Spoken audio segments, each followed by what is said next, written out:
Hey guys, welcome back to my channel once again, and today we are going to talk about one of the best penny stocks of 2020. Yeah. So here we are guys once again, and today we are going to talk about a penny stock. Yes, I know on this channel we do talk about long-term investments, and penny stocks are considered mostly as day trading stocks or short-term investments to gain short-term profits, but this stock is not one of them. And that's why I bring you today this particular stock, because I consider this stock more as an investment rather than a day trading stock. So let's talk about the stock. But before that, I'm missing one thing, that is that you guys should like this video. Please like this video. And I know many of you guys out there might be new to this channel and would be watching this video for the first time. So I request to you guys, please subscribe to this channel, because this really helps and motivates me to spread this information out to those guys for who this information might be useful. And yes, please watch the whole video, but consider this video as a part of your due diligence, because I'm not a financial advisor, and though I'm mostly right, but no, I'm just kidding. But yes, any analyst can be wrong, and I'm just another random dude on YouTube. So please do your own research. Please take care of your hard-earned money. It doesn't matter in which type of investment you're putting your money in, but please take care of it. And of course, there are always risk and speculations involved in many type of investments. So now let's really jump right into the video. Okay, so the layout of today's video would look something like: first we'll cover the introduction about the company, what the company does. Then comes my favorite part, my bullish analysis regarding this company, and we will be also discussing about the Q2 earnings report, with digging a bit into its financials as well. And then comes one of the most interesting part of this video, and why I'm thinking that the stock price can really double in the coming months, is the upcoming triggers and the catalyst for this particular stock. And then last but not the least, my final verdict, my decision regarding this stock. So let's do it. So guys, the stock which we are going to talk about today is definitely a highly speculative stock, and the name of the company is Foresight Autonomous Holdings, trading at Nasdaq with the ticker symbol FRSX. Now, as the name says, the company deals with autonomous driving solutions and is an Israel-based company, yes, which from my point of view as an investor is a plus point. And why? Well, that we will see further in this video. So let's move forward. So first, let's have a quick introduction about the company to know what the company actually does and what is the company about. So Foresight Autonomous Holdings Limited is a tech company through its wholly owned subsidiary Foresight Automotive Limited in the design, development and commercialization of advanced safety, driver assistance and autonomous driving solutions. So this is their main field of expertise, and it was founded in July 2015, and actually Foresight was launched as a spin-off Magna, a company that develops and delivers military grade 3D view surveillance solutions for the past 2 decades. So now what type of technology they actually use? So Foresight's new vision for autonomous vehicles is achieved by fusing stereo visible light cameras with thermal long wave infrared sensors that provide depth perception and obtain a clear 3D view. Now this technology is based on 3D video analysis, advanced algorithms for image processing and sensor fusion, achieving an unprecedented accurate obstacle detection in harsh lighting and weather conditions, including complete darkness, rain, haze, fog and glare. So in case of extreme weather conditions or darkness, when the naked eye cannot see the objects in front of the car, or if in case of too much lightning coming from the car in front of you or from something else, then the obstacle cannot be detected properly by the naked eye. In such conditions, thermal image processing can be really effective and can be used by reconstructing the 3D figure of the obstacle in front of the car by using long wave infrared sensors and thermal image processing, of course. So their main product is the QuadSight multispectral vision solution, represents a new vision for autonomous vehicles. It achieves exceptionally accurate obstacle detection, like we just read about, in harsh lightning and weather conditions, including complete darkness, rain, haze, fog and glare, and it strategically addresses the automotive industry's two main challenges: the ability to detect any obstacle on the road and the ability to safely operate in even extreme weather and lightning conditions. Now the QuadSight system is targeting at ADAS, semi-autonomous and full autonomous vehicle applications. Foresight's QuadSight system offers a complete solution for forward-facing detection of objects on the road, making it a key building block that will enable level 3, 4, and 5 vehicle autonomy across multiple industries and applications. This level 3, 4, 5, we will get onto it in few moments. So their solution supports a range of features such as automatic emergency braking, active cruise control, autopilot, collision avoidance system, lane keeping assist, traffic jam assist, and traffic sign recognition. Okay, so now let's dig deeper into further analysis. So before we jump on to the analytical part, this is the message from the chairman of Foresight, Michael Galley. So this is what he said in one of the press release, that Foresight is currently in its best place since it was founded. That means since 2015. So such a big statement coming from the chairman definitely means something. And this explains their startup curve. And to be honest, guys, every startup out there must have passed through these phases, except some exceptions, of course. But this is a proper curve defining startup. So as you can see, after the company starts up, the reality sets in and it experiences a downward slope. And then they're in experimenting phase or development phase of their product. And as soon as they start sending prototypes out in the market according to the market fit, they experience a linear upward curve. And this is what is happening with Foresight right now. And like every startup out there, Foresight also experienced an extreme uncertainty. And to be honest, guys, Foresight is still experiencing this because of the current economy situation. But some of their prototypes actually proved to be relevant to different verticals like passenger vehicles, defense industry, buses, truck, heavy equipment machinery, which we will discuss in a moment as well. So guys, this is their actual product, what we just saw before during the introduction part, the quad sight sensor. So it looks like this. So they own the software. Of course, they have their own hardware, and this will be integrated into other products like, of course, automotives. So guys, this is really important to know as an investor that Foresight Autonomous Holdings have 100% market share in iNet Mobile, so it practically owns iNet Mobile, and iNet Mobile works with cellular-based V2X system, which we'll get to in a moment.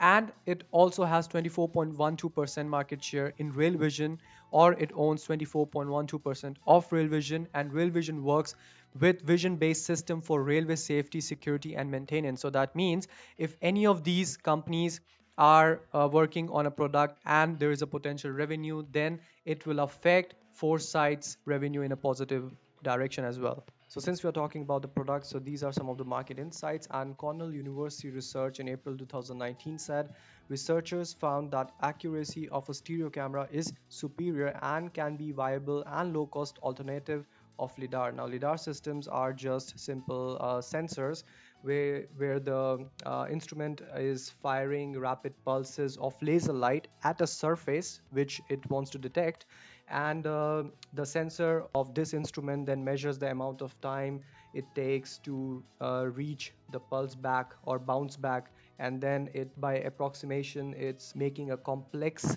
let's say 2D map or 3D map of the surface it's measuring. So this is just LiDAR system, just in simple language.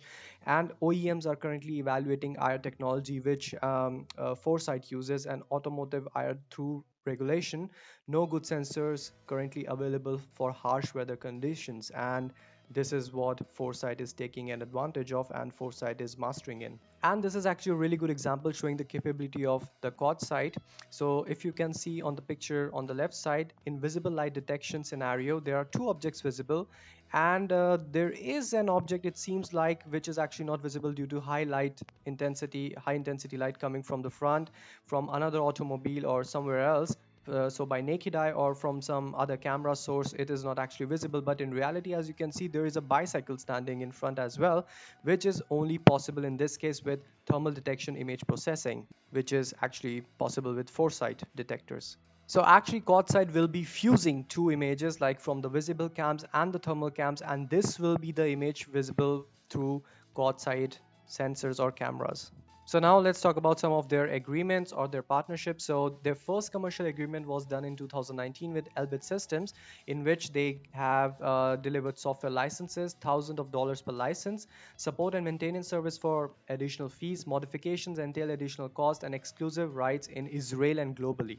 And Foresight have another technological agreement with Chinese tier 1 company. Now the name of this company is still a speculation, but they are saying it here that Chinese tier 1 supplier develops automatic safety solutions for Chinese OEMs, original equipment manufacturers, aim to integrate QuadSight into existing products of the supplier. Agreement includes sales of QuadSight prototype systems, and this is actually a plus point in favor of Foresight, since we all know that there has been going bitter relationships between China and US, and since this is an Israeli company, they won't face any problems when it comes to dealing with China. So these are some of the areas where they will be targeting and actually have already sent their prototypes for evaluation. So like I said, they have already sent their prototypes for demonstrations in Japan, France, US, and Germany. Okay guys, so now this is a really nice and an interesting picture explaining their current sales cycle, or let's say a sales cycle of any startup out there, and which also explains that why I consider FRSX as an investment and not as a trading penny stock. So currently they are here in their proof of concept phase, so they built up prototypes and most of the money was needed in this phase during the product expansion and development R&D, so their products are, let's say, more or less ready. Now what does this mean? This means that the time when the most amount of money which was needed to start the process and in the development of the product is done. Okay, now I'm not saying at all they won't be needing any further development. No, not at all. The company is still brand new and is still growing, but all I'm saying guys is that now is the time when they can start generating revenues. Even if one of the companies out of 12 to whom they have sent out their prototypes accepts it, which we will discuss further in this video as well about those companies. So if they reach the design win, then that is a huge milestone, and then finally when they start mass production, then that's where you will see their money and your money growing. And these are some of the awards which they have already won, their product have already won. That means that their product is recognized in the market. Now this is one of the reasons why I think Foresight could do really good in the near future, because in 2015 all the OEMs declared that L5 shall be on the market by 2025, but recently the same OEMs decided to delay L5 to 2035, which means that the technology remains until L4, which Foresight has already developed. So like we talked in the beginning of this video about L1, L2, L3, L4, so what are these levels? So L0 means manual control, which we all know. Then L1 means driver assistance, manual control plus cruise control. Then L2 is partial automation. L3 is conditional automation, that means environment detection, driver overrides. So the automated system monitors the driving environment. So this is advanced level. Then we have L4, that is high automation, that is auto drive, driver overrides. And then we have full automation, that means no steering wheel, no pedals, nothing. The car is driving itself. There is only driver sitting there, that's it. And this level, what we saw, has been delayed till 2035, but Foresight has already achieved and is working on L4. So these are some of the European OEMs ranked by their autonomy level, and as you can see here, Volkswagen wants to be level 4 or nothing, and BMW is on the verge to be L4, but FRSX claims that they are ahead in this technology than any other OEM, and they are the leaders when it comes to L4 autonomy level. So like we just saw the OEMs in Europe according to their autonomy level. Now these are some of the tier 1 European companies according to their autonomy level, and Continental is at level 3 plus, not even touching level 4 right now. And therefore such customer feedbacks are really important. So Foresight performs real-time demonstration in order to allow OEMs and tier 1 suppliers to understand QuadSight superiority over competing technologies. And last summer they performed live demos to many European OEMs and tier 1 suppliers. They were very impressed by the combination of their software algorithms and true image processing displayed by two sets of stereoscopic cameras, visible and IR. And as we saw in the beginning of this video that they own 100% market share in iNet Mobile, so they practically own iNet Mobile as a company, and iNet Mobile is working with their smartphone technology to reduce the number of accidents in Israel, and they are planning to achieve this through their iNet Mobile, which has 3 stages. So first is protection, which provides real-time pre-collision alerts to road users and vehicles by using smartphones. Then the second stage is to analyze the real-time alerts and notifications and provide enhanced map informations to the users.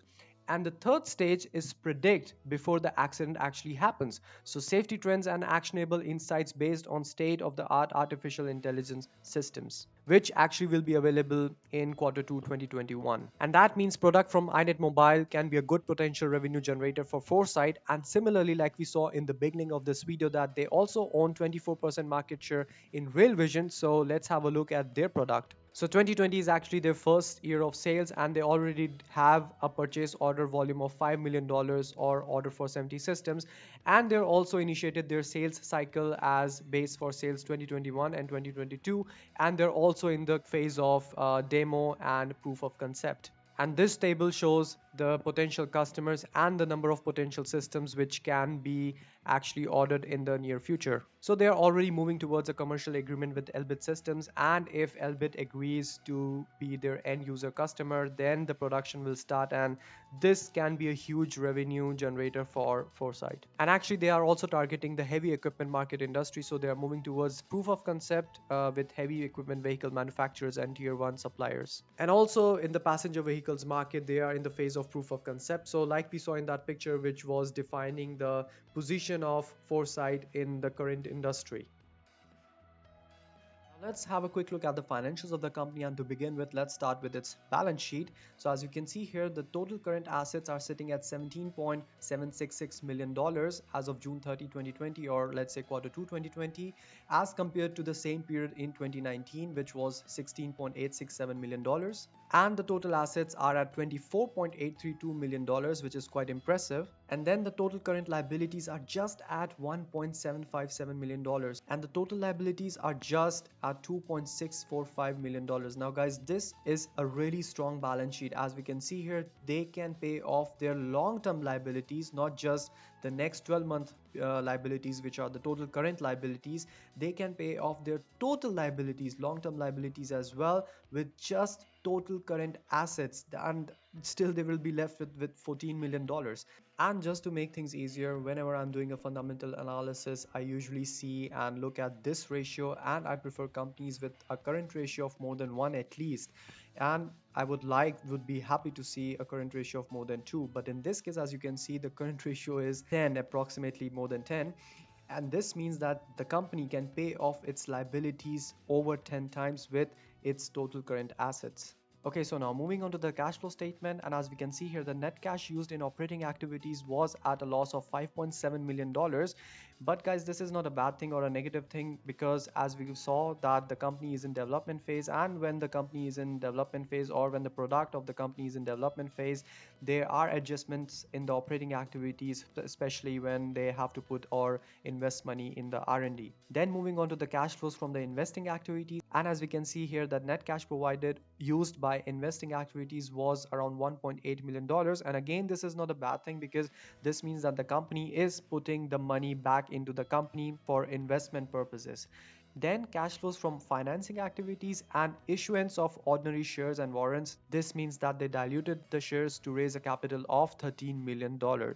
And finally, the cash and cash equivalents at the end of the period is around $10.3 million.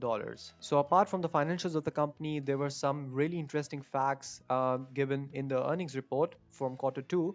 And one of them is that, of course, they raised $14.4 million by diluting their shares to support expansion, R&D and marketing efforts. So they use this money for their R&D support, because like we have talked and discussed many times in this video already, that they are in a development phase and they are making or upgrading their product, and they are also really ahead in the L4 autonomy, and this really requires a lot of research and development, and that's why they raised this amount of money to support their own company and to move one step ahead.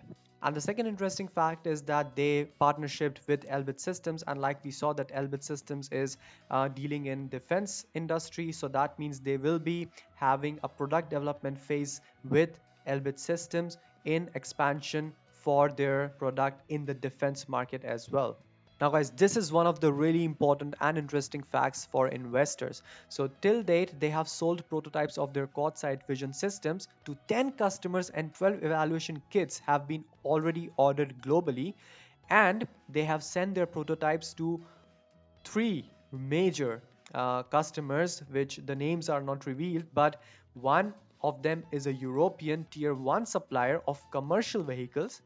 Then the other one is a multi-billion dollar Japanese vehicle manufacturer. And then third is a Chinese tier 1 automotive supplier. Now, why this information is so important? Well, we will discuss this when we'll be discussing in few moments the upcoming catalyst and stimulus for FRSX. So the other really important thing, like we already saw, that iNet Mobile is Foresight's wholly owned subsidiary, and then they have also Rail Vision, in which Foresight owns approximately 24% of the market share. So in the second quarter, iNet Mobile announced two significant technological developments to its iNet Protect accident prevention solution, and also the first commercial order valued at approximately 500,000 euros holds considerable promise for Rail Vision. So these two news can be a nice coming potential for Foresight's revenue. So the first trigger is regarding our current Ronda situation. And as we already know that in current situation, public events or mass gatherings are actually prohibited at this moment. But when the world would like to return safely to such events, services with large population, we will definitely need a solution, and FRSX is providing such a solution with sophisticated thermal cameras and advanced machine learning algorithms to create a mass screening solution for current Ronda situation virus. And not just this, they also submitted a US patent application during this second quarter, which is designed to identify up to 6 symptoms of the particular virus, not just one, but 6. And they have already piloted this project with one of Israel's largest health maintenance organizations. So then how this information becomes an upcoming catalyst or a trigger for the stock price to go up? As we see here, the trigger regarding their US patent application is already done. So as a result of this, the stock price did go up as they disclosed this information in their earnings report. But the main trigger is still remaining. So their mass screening solutions is not yet applied or bought by any companies or by the government or so on and so on. So as soon as they disclose information that their solution is being sold, and this will be acting as a huge trigger or a catalyst for the stock price to go up. Now coming on to our second important catalyst or a stimulus, but one of the most important catalysts which could affect the stock price of FRSX with a huge margin in a positive direction. And if you remember just few moments ago from the quarter 2 earnings report, we discussed that FRSX have sent a prototype and a demo to a multi-billion dollar Japanese vehicle manufacturer, and it is predicted that this could be Toyota. And if FRSX releases this information in any of their PR, then this could be a huge trigger for the stock price to rise up. And then guys, an upcoming potential, another huge catalyst which could be, which we already saw, that they have sent their prototype to a Chinese tier 1 automotive supplier. And just imagine guys, why these triggers are really huge, because a multi-million dollar contract from such two big giants, Huawei and Toyota, could be really beneficial for FRSX. Now guys, I'm not talking about a multi-million dollar contract of $100 million, $200 million, no. The contract could be worth $20 million or even $10 million, but such a contract from such big companies for FRSX, whose market cap is just $49 million, could be huge. I mean, even if they get a $20 million contract, which is speculative, which is from Huawei alone, then it could spike up the stock price by more than 50%. So guys, this is what I'm talking about. We are not talking about like huge jump, but a penny stock sitting at $1, a spike of 100% to be at $2 is enough, and this is how we double our money. So guys, my final verdict regarding FRSX at this price is that it's a definite buy. So my action plan involved buying 500 shares at this closing price of 88 cents on Friday. And if it falls further, then I would be bulking up more on this stock, doing my euro cost averaging, because looking at its 52-week low, which is 42 cents, it could drop lower, as this is the thing for penny stocks. With penny stocks, the way they are traded on the stock market, until there are no positive triggers or catalysts, they are highly volatile and mostly on the negative side. So please keep this in mind. This is a high speculative stock, but also on the other hand, if you see the 1 year price target estimate, it's $2.63. Now, I don't expect the stock to reach this price target in the coming few months, as there are no yet big upcoming catalysts. But yes, if it turns out to be Toyota and Huawei who are they dealing with, then this price target of $2.63 could be easily reached. And if the deal is finalized, then this stock further can easily cross the $3 mark. But guys, I'm not hoping for that big mark, because even if it reaches just $2, yes, just $2, then that's enough for me, as that would be more than 100% upside on my investment. And that's why I am bullish on this stock, and hereby I rest my case. And that's it for today, guys. I really hope that you found this content valuable for your decision, and it will help you to make your own decision or make it easier for you. So consider this as a part of your own research, and yes, let's see what happens. So stay tuned for the next upcoming video. Until then, stay healthy, stay safe, and ciao.